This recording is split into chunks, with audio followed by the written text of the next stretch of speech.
Hi everyone, my name is Magda and welcome to Imperfect Life Balance. On my channel you can expect videos about productivity, efficiency, time management as it relates to the work-life balance that we desire. In today's video we're going to talk about evening routine. Specifically, I'm going to share what I do at my house during evening time. So why do I do evening routine? To me, it helps me get really organized in the evenings. I don't know about you, but in my household, evenings tend to get a little crazy and chaotic. You know, we get back from school, from daycare, we start making dinner, and there's a lot of things to handle during that time. So having a routine really helps me be more organized and be more productive during that time. It also helps me really be more productive the next day. So I really use my evening routine to do as many things as I can so I don't have to do them the next day in the morning. Because in the morning, I feel like we have much less time to do those things. There is always some sort of a deadline, whether you need to leave for work or for school. And any decision making that I need to do in the morning, I prefer to do them at night so I don't have to stress about them in the morning hours. And today's video is a collaboration with a friend of mine here on YouTube. Her name is Gabe Cox and her channel's name is Red Hat Mindset. She is a mental training coach with a mission to help you break down mental barriers so you can run your best run, live your best life, and achieve your dreams. She will guide you through the refining process so you can live to your fullest potential and become exactly who you were created to be. And she posts her videos every Monday on mindset, success, with a bit of touch on running. So make sure you check out her channel as soon as you are done watching this video. So let's dive right in. The first thing that I do in my evening routine is clean up the kitchen. So as soon as we are done eating, I like to put any leftovers away, wash the dishes, load the dishwasher, and clean up my stovetop as well as the kitchen countertops. I like to do this as the first thing in my evening routine because this takes the longest and I really like to get it out of the way. Plus, having a clean kitchen to me really makes a difference how the rest of the evening is running. And the last thing that I want is wake up in the morning to a kitchen with a sink full of dishes. Now, once the kitchen is clean, this is usually the time when the bedtime starts in our household. So I have a 6-year-old and a 3-year-old, and my 3-year-old goes in first. She likes to take her time in her bedtime, so she usually will spend probably about 20 to 30 minutes playing in the water. So I use that time to read a book. And I have mentioned that in my previous video, and I will link it up here, where I talked about how to be creative with finding time in your day to do the things that you want to do. So since I am sitting there watching her, I use the time to read a professional development book. So not to be confused with multitasking, because I know I have mentioned in many of my previous videos that multitasking is not something that you want to do. But this is more of, just sitting there and watching her while reading a book. The third part of my evening routine is looking at my schedule for the next day. So I look for things like, do I have any appointments? Do I need to run any errands during lunchtime? Is there anything happening at my son's school or my daughter's daycare that I need to prepare for? So for example, maybe I have a doctor's appointment with one of my kids and I need some forms for the doctor to sign. I will make sure that those forms are printed, they are ready, and what I usually do is I put them in my purse.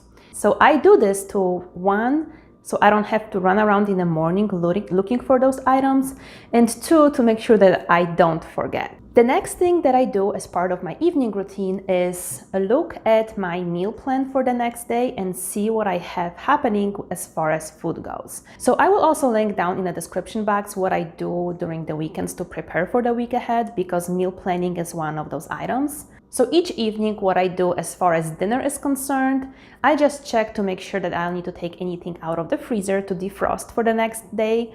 And also, if the meal that I am cooking the next day involves a slow cooker, I make sure that I take it out and put it on a kitchen counter. Now, you might think, well, it's just, it takes you a couple of seconds. Why can't you do it in the morning?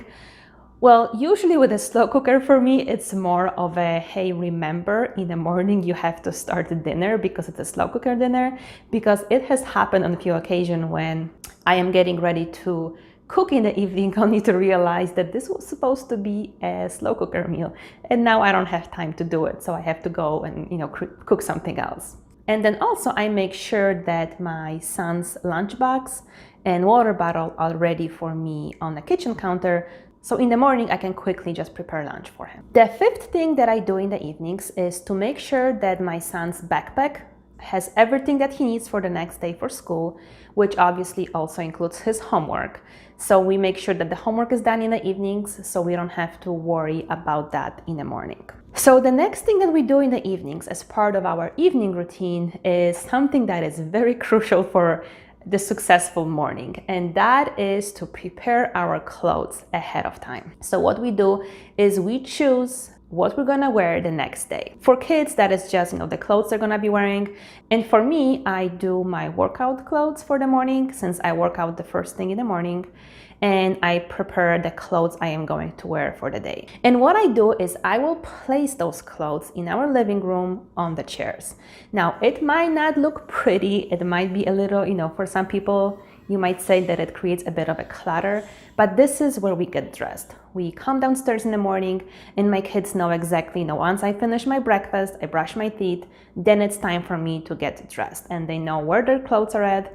And also, because we prepared them the night before, they help me pick what they wanted to wear. I avoid any arguments from them or fighting me, well, I don't want to wear this outfit today, because they were the ones who picked it. And it also, for me, it helps me eliminate that decision making in the morning of what I am going to wear. Because in the past, when I was doing that in the morning, I swear it took me twice as long to pick what I wanted to wear, and it really stressed me out. Another thing that I do in the evenings is making sure that I set out any workout equipment that I will need for the morning.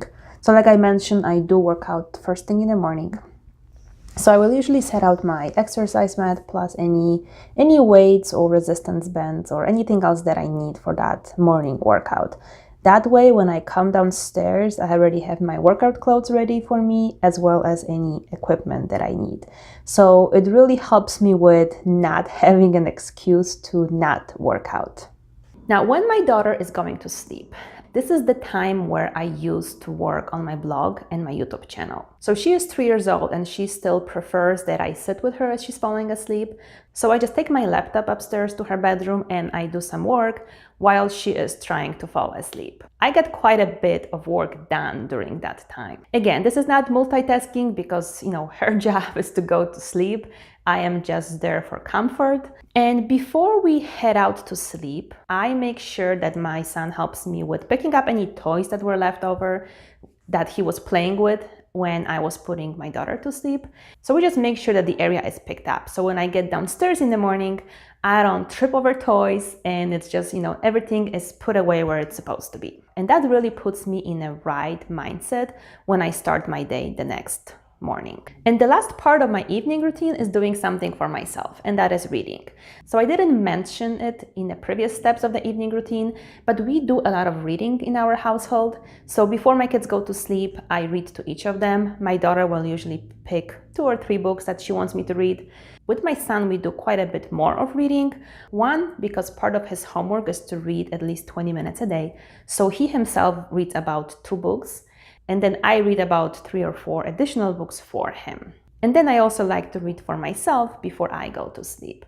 So I usually read my Kindle, and at that time, this is something that I read for fun. So it's not any personal development books, but it is usually a mystery. I really love mysteries, so that is something that I read.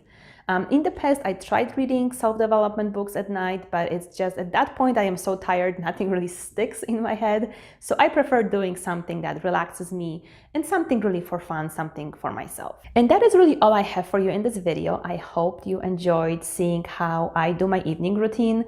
If you do not currently have any routines, I highly suggest starting with an evening routine because that really helps you with how your evening goes, but it also sets you up for success for the next day. And I will leave some additional resources about routines down below in the description box in case you are interested. And make sure you don't forget to go to Gabe's channel and check out her video on her evening routine. Thank you so much for watching. Make sure to give this video a thumbs up and subscribe if you enjoy this content. And I will see you next time.